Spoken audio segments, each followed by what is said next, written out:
तो ये है हमारा लेक्चर नंबर 9।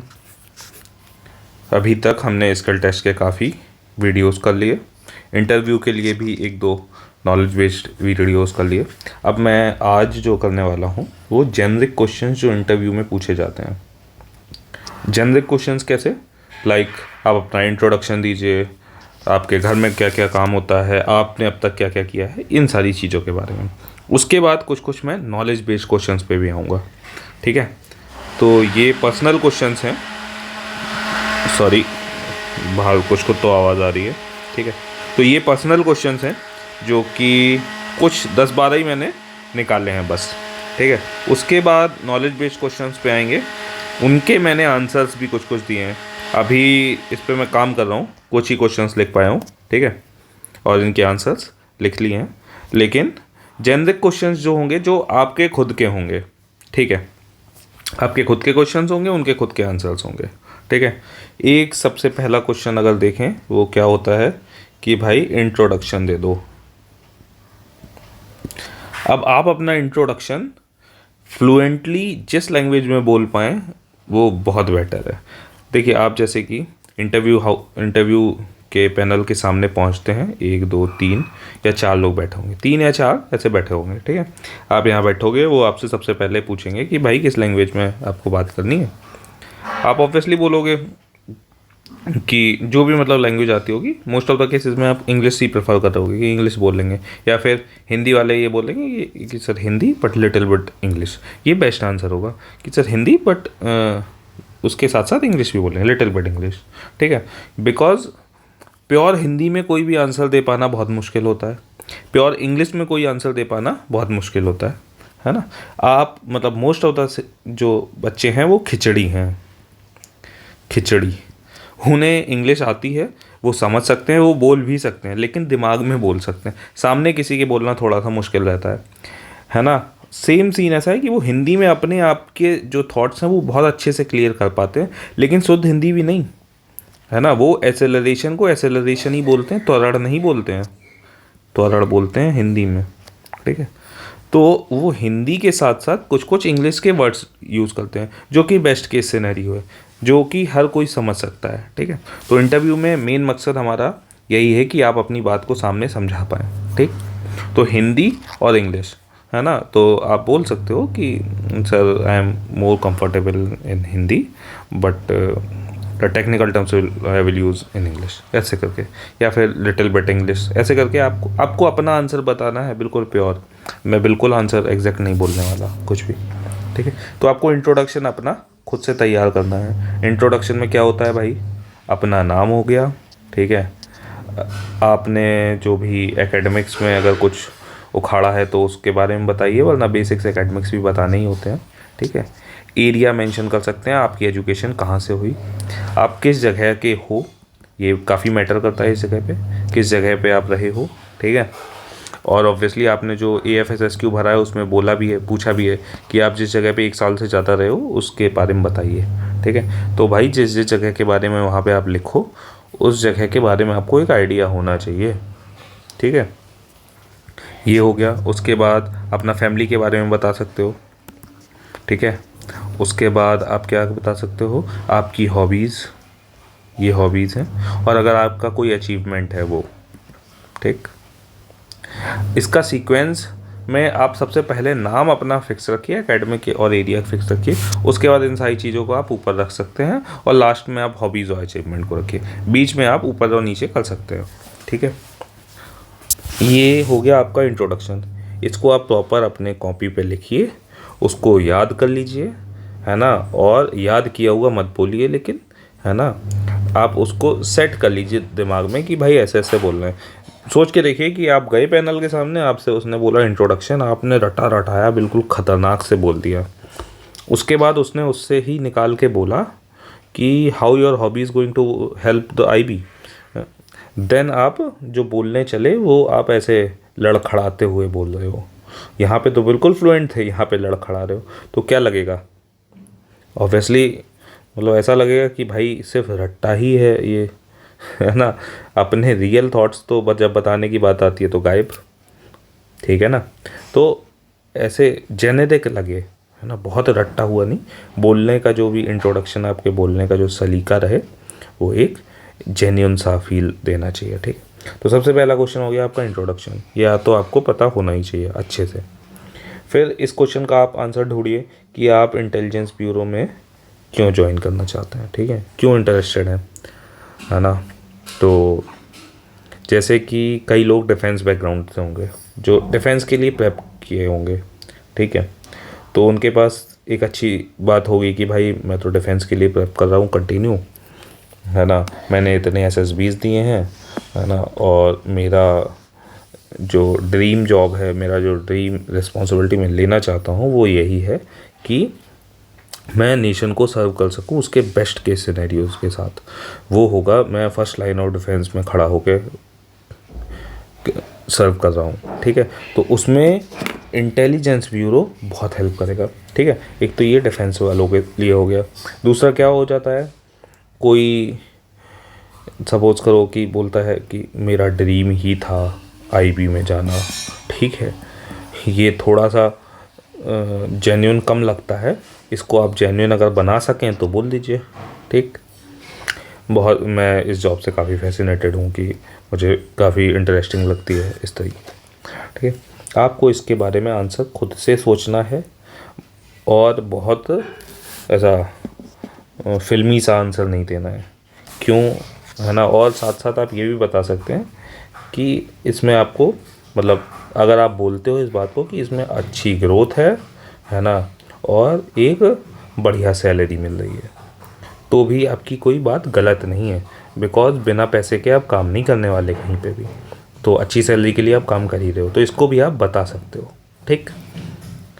और एक चीज़ और बता सकते हो आप कि लाइक इसमें जो स्किल सेट आपको सीखने को मिलेगा वो आपके पर्सनल ग्रोथ के लिए बहुत बढ़िया होता है, ठीक है, क्योंकि ये एक ऐसा डिपार्टमेंट है जिसमें आपको बहुत सारे स्किल सिखाए जाएंगे, तो ऑब्वियसली आप पर्सनल ग्रोथ डेवलपमेंट के लिए ये डिपार्टमेंट बहुत बढ़िया है, ठीक है। आपको एडवेंचरस लाइफ स्टाइल पसंद है तो भी ये डिपार्टमेंट बहुत बढ़िया है, ठीक है। अब फैमिलियर हैं आप जॉब प्रोफाइल इंटेलिजेंस ब्यूरो के? ऑब्वियसली सर, मैं तो फैमिलियर हूँ, बिल्कुल अच्छे से मुझे पता है कि ये क्या काम करते हैं, जितना पब्लिक डोमेन में एटलीस्ट है उसके बारे में मुझे आइडिया है कि ये किस तरह से काम करते हैं, क्या काम करते हैं, ठीक है। इंटेलिजेंस क्या है ना, और it pertains to the field of intelligence and security. Intelligence है क्या, बहुत इंटेलिजेंस में क्या रहता है, और एक होता है कि आप किसी की जासूसी ही कर रहे हो, है ना, स्पाइंग, दोनों में फ़र्क है थोड़ा थोड़ा सा। इंटेलिजेंस क्या है कि बहुत सारे उल्टे सीधे आपको डेटा मिलता है, रॉ डेटा, उनके पॉइंट्स को कनेक्ट करते हैं और उससे एक इन्फॉर्मेशन क्रिएट करते हैं, ठीक है। डेटा और इन्फॉर्मेशन में जैसे बोलते हैं ना, डेटा और इन्फॉर्मेशन में क्या डिफरेंस है ना, वैसे ही इसमें भी आप समझोगे कि क्या, कि इंटेलिजेंस क्या है कि हमें जो भी डेटा मिला, जो भी पॉइंट्स मिले, उनको हमने प्रॉपर कनेक्ट किया कि इससे ये, इससे ये, इससे ये हो सकता है, देन एक हमने एक कंक्रीट इन्फॉर्मेशन दी आपने, क्योंकि हम तो एजेंसी हैं, हम तो सिर्फ पता करते हैं, जो उन एजेंसीज़ को दी जो एक्ट करेंगे इन चीज़ों पे, ठीक है ना। सपोज़ हमें पता चला कि एक पाकिस्तान से बंदा आया है, ठीक है, फिर हमें ये भी पता चला कि यार इस वाले एरिया में कहीं पे बम बन रहे हैं, ठीक है, फिर कुछ हमें ये पता चला कि उस जगह पे कुछ बैग्स मिले हैं जो अनऑथराइज्ड थे, तो हम इन तीनों चीज़ों को, डॉट्स को कनेक्ट करेंगे कि पाकिस्तान से बंदा आया है, वो शायद उस जगह पे गया होगा जिस जगह पे बम बन रहे हैं, वहाँ से वो बम को लेके वहाँ पे सप्लाई करके वहाँ पे वो बैग्स में बम हो सकते हैं। तो हम एजेंसी को जो भी उस जगह पे होंगे उधर पे तुरंत इन्फॉर्म करेंगे कि भाई उन बैग्स को पकड़ो, जाके उधर पे एंटी बम स्क्वाड भेजो, वहाँ पे वो बंदा भी मिल सकता है, ठीक है। तो आपने इन डॉट्स को कनेक्ट कर लिया, ठीक, 1 2 3 डॉट्स थे अलग अलग, इनको आपने कनेक्ट किया और फाइनली आपने एक बॉम्ब एक्सप्लोजन को, है ना, क्या ख़त्म कर दिया, है ना। चलिए, can you name some of the prescribed organisations operating in the north east Jammu Kashmir left wing extremism.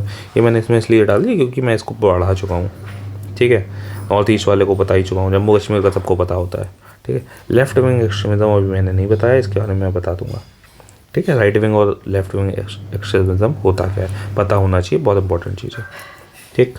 तो ये आपको जनरल क्वेश्चन है, इसको पढ़ते आना है। दूसरे, tell us about your academic background including your undergraduate and postgraduate study. आप अपने बारे में, एकेडमिक्स के बारे में सब कुछ बताएंगे। उसके बाद सपोज़ आपने बीटेक किया हुआ है, ठीक है, उसके बाद आप जो अभी जॉब कर रहे हो वो कुछ और कर रहे हो, तो आपको आइडिया होना चाहिए कि भाई इधर से इधर क्यों स्विच किए। बीटेक के बाद कई लोग कैसा कर लेते हैं, टीचिंग की फील्ड पकड़ लेते हैं, तो आपको ये भी आइडिया होना चाहिए कि भाई टीचिंग में क्यों चला गया, ठीक है। अब टीचिंग में भी अगर कोई प्रोफेसर है तो फिर तो ठीक भी बनता है, लेकिन अगर कोई बंदा प्राइमरी टीचर है, ठीक है, तो उसको बताना पड़ेगा कि भाई मैं बीटेक करके प्राइमरी टीचर क्यों बना, ठीक है। तो ये आपके खुद के क्वेश्चंस होंगे और इसके खुद के आंसर्स प्रिपेयर करके जाइएगा प्लीज़।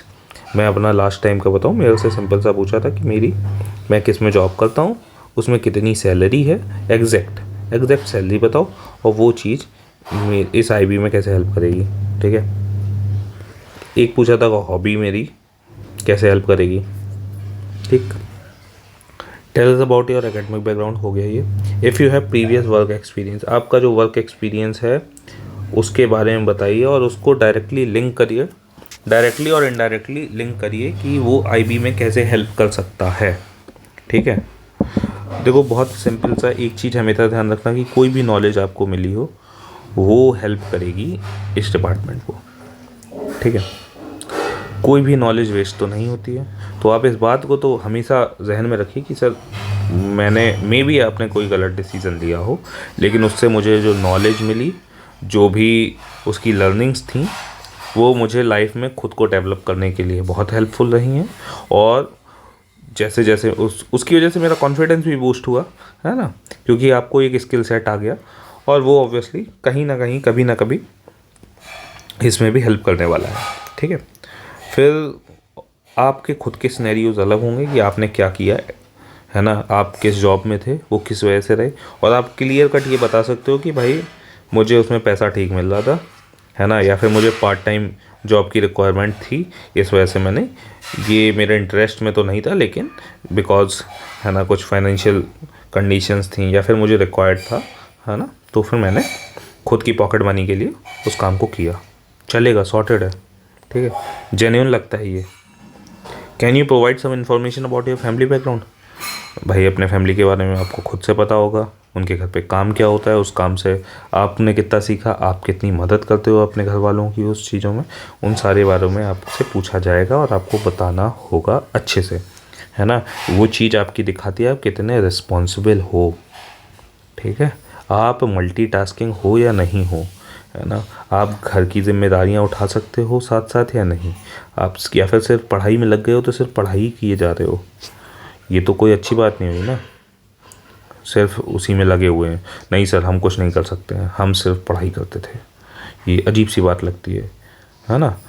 सर मेरे घर पे सर ये दिक्कत थी, मैंने ये भी किया, साथ साथ सर मैंने ट्यूशन्स भी लिए, मेरी प्रिपरेशन साथ में चल ही रही थी सर, है ना, जिसमें मैं अच्छा कर रहा हूँ। ये बंदा जो है वो ज़्यादा काम का है, क्योंकि ये बंदा सिंगल डायरेक्शन है भाई, है ना, कि बस पढ़ाई कर रहा हूँ मैं, ठीक है ना।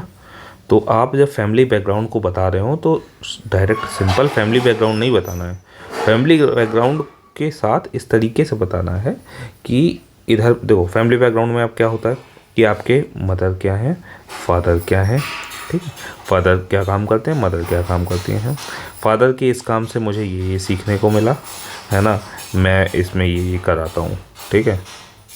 बस वो तुम्हारे पापा को जॉब तो देनी नहीं, उन्हें तुम्हें देनी है ना, तो तुम्हारे बारे में वो जानना चाहते हैं, ठीक है।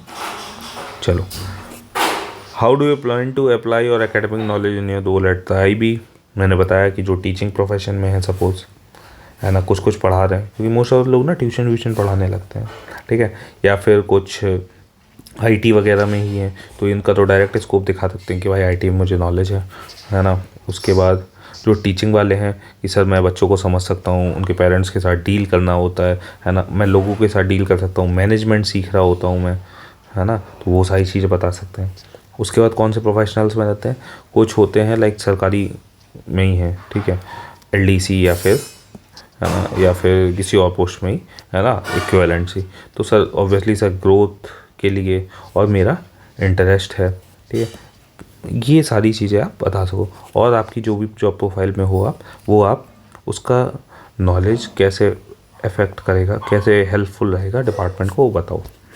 हॉबीज़ और इंटरेस्ट, हॉबीज़ और इंटरेस्ट में भाई पचासों वीडियोस भी पड़े होते हैं, लेकिन बहुत ज़्यादा मत देखना, सिर्फ सर दर्द है ना।